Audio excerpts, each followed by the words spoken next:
Welcome to our channel. Today we how to disable instantly sales outreach notifications, quick tutorial step by step clearly. To disable instantly sales outreach notifications, start by logging into your Instantly account. Once you're logged in, navigate to the dashboard. Look for the settings icon, typically located at the bottom left corner of the screen. Click on the settings icon to open the settings menu. In the settings menu, find the notifications tab. Select the Notifications tab to access notification options. You will see a list of notification types, including sales outreach notifications. Locate the option specifically labeled Sales Outreach.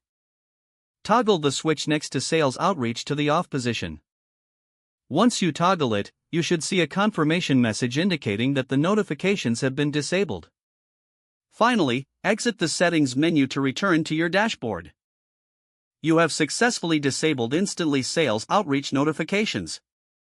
If the page does not load, refresh the browser or try again in a private or incognito window.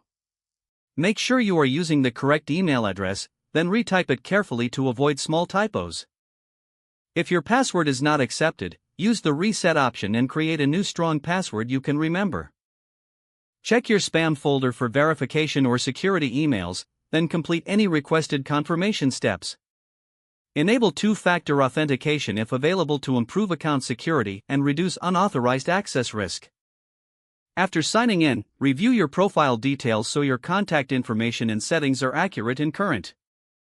If you see an error message, note it down and try again after restarting your device and internet connection. Log out when you finish, especially on shared devices, to keep your account and payment information secure. If the page does not load, refresh the browser or try again in a private or incognito window. Make sure you are using the correct email address, then retype it carefully to avoid small typos. If your password is not accepted, use the reset option and create a new strong password you can remember. Check your spam folder for verification or security emails, then complete any requested confirmation steps. Enable two-factor authentication if available to improve account security and reduce unauthorized access risk. After signing in, review your profile details so your contact information and settings are accurate and current. If you see an error message, note it down and try again after restarting your device and internet connection. Log out when you finish, especially on shared devices, to keep your account and payment information secure. Don't forget to like this video and subscribe to our channel for more step-by-step tech guides.